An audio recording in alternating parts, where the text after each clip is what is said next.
Hey guys, Tim here with Sports Card Action, just coming at you with another video here.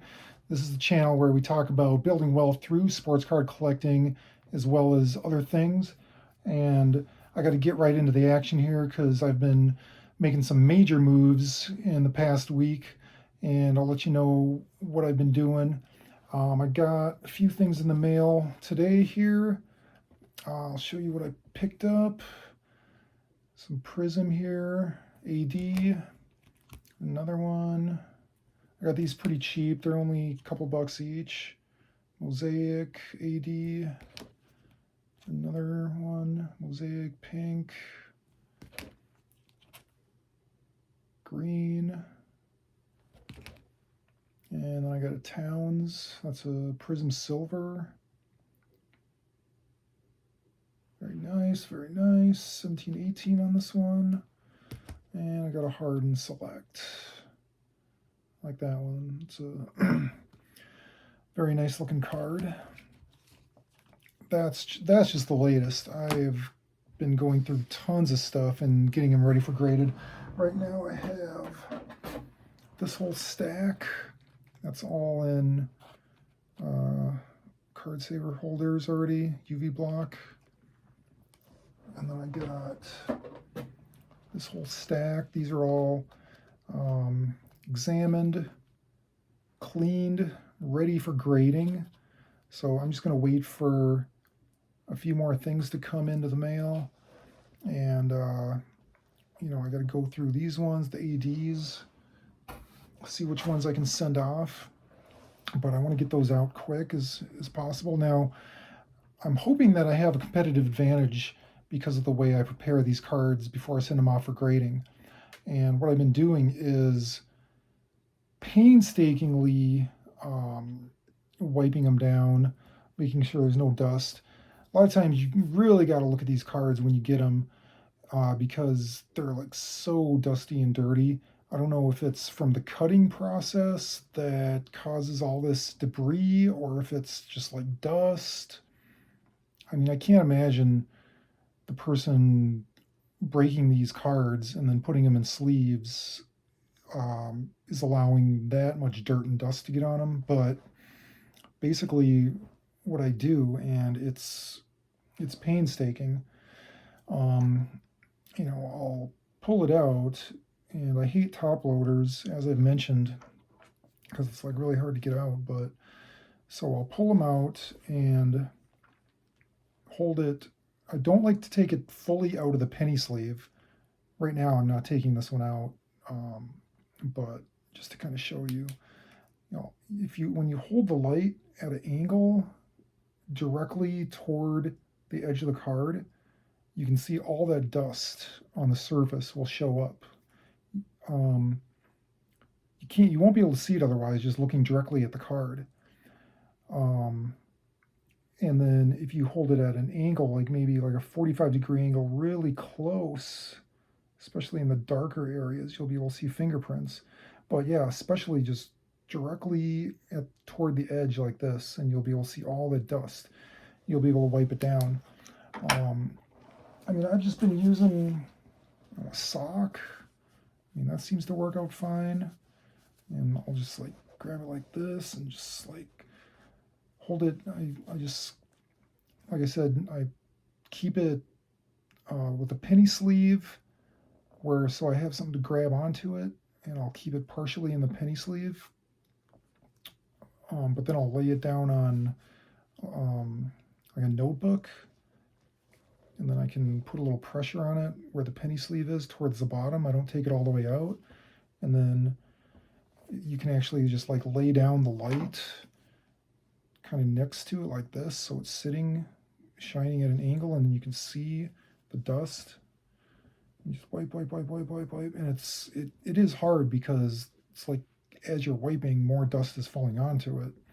And then you got to be careful that dust builds up on this, and then you got to like get that off, and you got to turn it over and do the back, same thing, and then you got to hold it up, and you got to like look at it, and sometimes you can just kind of like get a little bit extra off.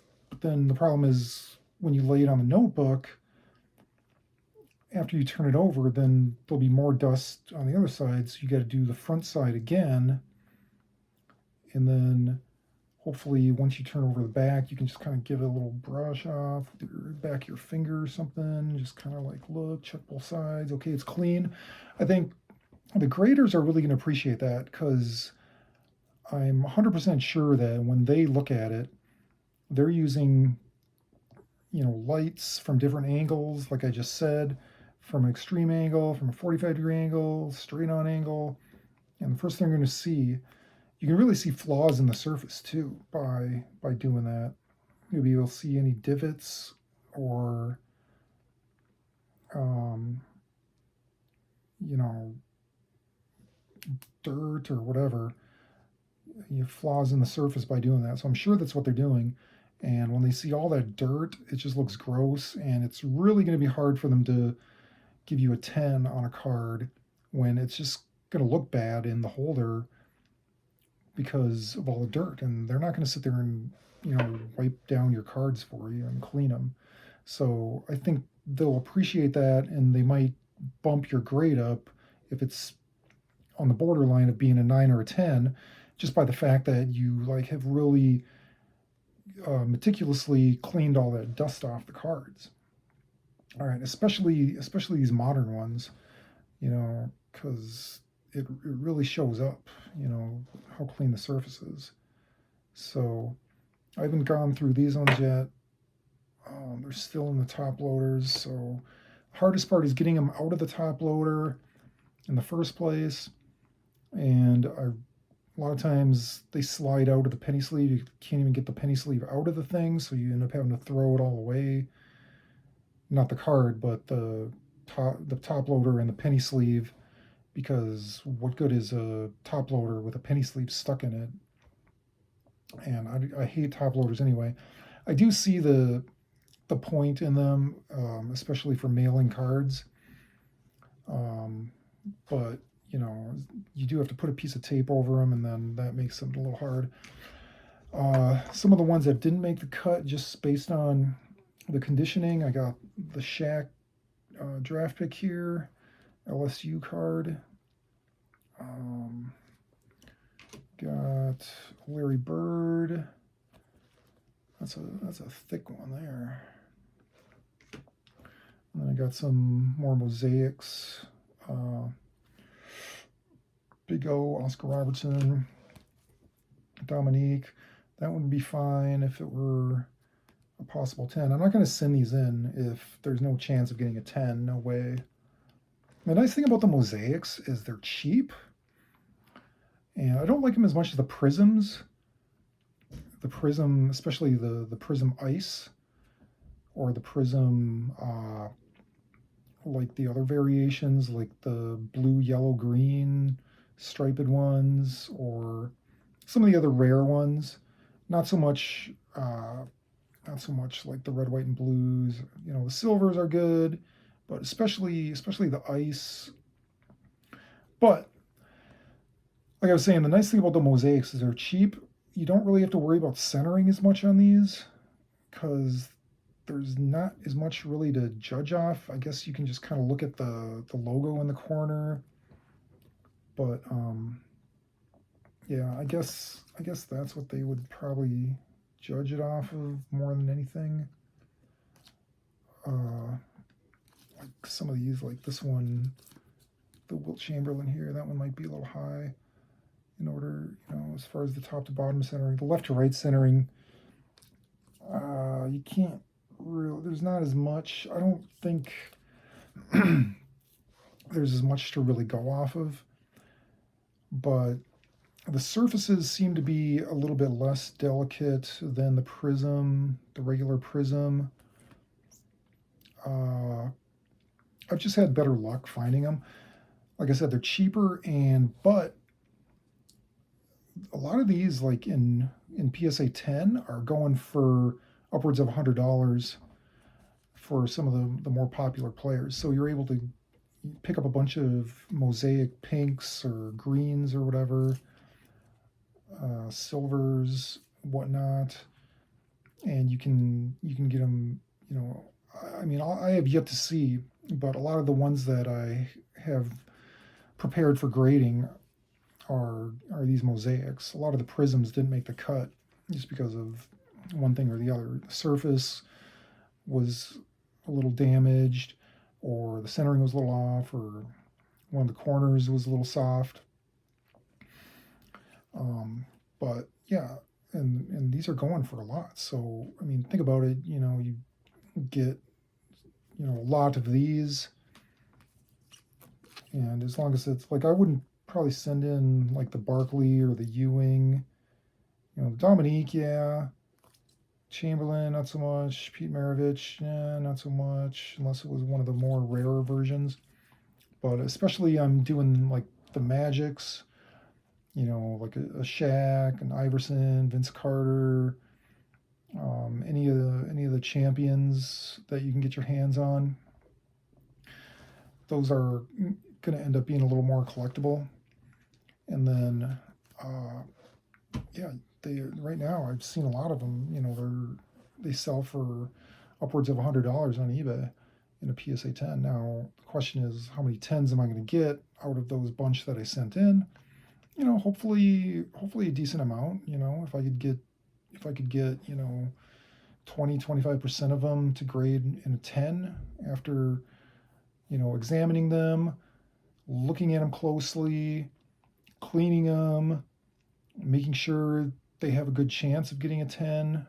And I have a pretty distinguishing eye, I think. I mean, there's plenty of them that, I got a whole stack here that ones that, like I have this Magic, which is a really nice looking Panini. Is that a prism? Well, all I know is it's numbered to 50. See right there, numbered to 50. And I actually own another one of these on Star Stocks too. But this one didn't quite make the cut. I'm trying to be gentle with this. I should just put it in a top loader, but I do want to probably send that into Star Stocks. Not Star Stocks, but COMC. And maybe sell it there, as well as, some of these other ones that, maybe aren't quite good enough to have a realistic chance of getting a 10. So that's what I'm doing. I got all those. I got a few more things coming. Like I said, I've been dabbling in COMC now. I made some, purchases on there. I've been mainly going into Magic Johnson, as you know, right now. And I got a lot. There's some really cool Magic Johnson prisms, some ice prisms. The winning tickets are cool, and a lot of those are numbered to 23. Some of them are numbered to 50. I think those ones, especially anything that's numbered to 50 or less. And I picked up some of those for like $8, $10, $12, and I just put the price way high because I'm not really interested in selling them right now. I haven't made any sales on COMC yet. Because I'm just kind of like waiting till when the Showtime Lakers documentary hits, and then I think all the Magic stuff is just going to go crazy. So I'm trying to set myself up, and I might even raise the price more just to make sure they don't sell, because I think and especially those short print ones, they're just going to be always collectible, and there's not that many of them out there. There's not that many on COMC. There's like 3 or 4 cards that there's only one of on there, and I'm the one that owns it. And some of the other ones, I mean, my price is still actually pretty competitive because if you examine it and it looks good, front, back, corners are sharp, centering is decent, and then I put in offers on pretty much everything I buy, and a lot of times I'm able to get deals that way too. A lot of times they'll just accept the offer for 15-20% less than the asking price, and then or they'll counter offer and then I'll buy it. So I'm getting them. I'm getting these things for super cheap. And like I said, mostly what I'm buying right now is Magic Johnson. I'm also buying some AD, as I showed you there. I'm picking up some of that. I'm looking at Vince Carter. I'm looking at Shaq. I'm looking at Iverson. Looking at some of these other Hall of Famers. I'm also interested in Larry Bird. I'm also kind of looking into some of the LeBron stuff, but that's pretty expensive. But some of this new stuff I really like. Some of these prism inserts and variations. So I'm looking at all that stuff. But what I'm really going to do right now is look into seriously um, thinking about buying a Bird Magic rookie. And I'm looking at either a PSA 6 or an SGC like 7 or 7.5. There's one that I'm looking at right now. And, I'm going to probably put some bids in on that. And, that's kind of where I'm at right now. So, like I said, I got a lot of different irons in the fire.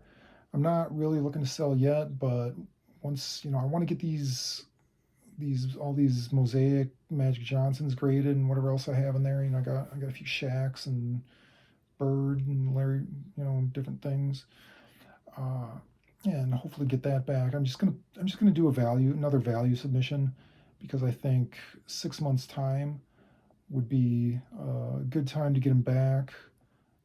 I think that's about the time frame that I'm looking at as far as when this Magic Johnson stuff's going to start to really pop. And they might even get back in time for the National. I was thinking about going to Chicago in July and maybe doing some trades there. I'm really looking to trade up at some point into, some Grail cards. The Magic Bird rookie would be a Grail card, which I would probably just end up holding on to that for the long term. But it would be nice to eventually try to get into, a LeBron rookie or a Jordan rookie, something like that. Maybe that's a far-fetched dream, but it's like it doesn't have to be, a PSA 10 or anything like that, or, the rarest of the rare. But that's what I'm doing right now. It's investments. It's all, some of them are short term, some of them are long term, some of them are medium term. I'm not speculating too much on the young guys right now, because I just don't really believe in too many of them. Obviously, I think that, I do think that Trae Young is good. He's got a lot of hype, and that hype doesn't necessarily go away after a certain point. And then there's Ja. I like Ja. He's fine, but a lot of hype, and anything could happen, and he could just descend into mediocrity at a certain point. If these guys never end up getting to the finals, what can you really say about them? That they had a lot of hype at one point, and then there's going to be more hype next year. I mean, it's like all this new stuff is really hot right now, but that's why I know I need to get these mosaics graded and sold, because they're not going to be as valuable. They're not going to still be going for $100 for PSA 10 next year. They got to, because there's going to be too much other stuff. The supply is going to go up, then there's going to be brand new stuff next year that people are going to be excited about. So you got to really, think short term and long term about this kind of stuff. But anyway, that's it. So stay tuned, stay subscribed. I'll show you. I got some more crazy, amazing things coming in the mail in the next few days, and I'm going to show it to you. I'm going to let you know what happens with this Magic and Bird rookie. Okay, and we'll go from there. I'll see you then.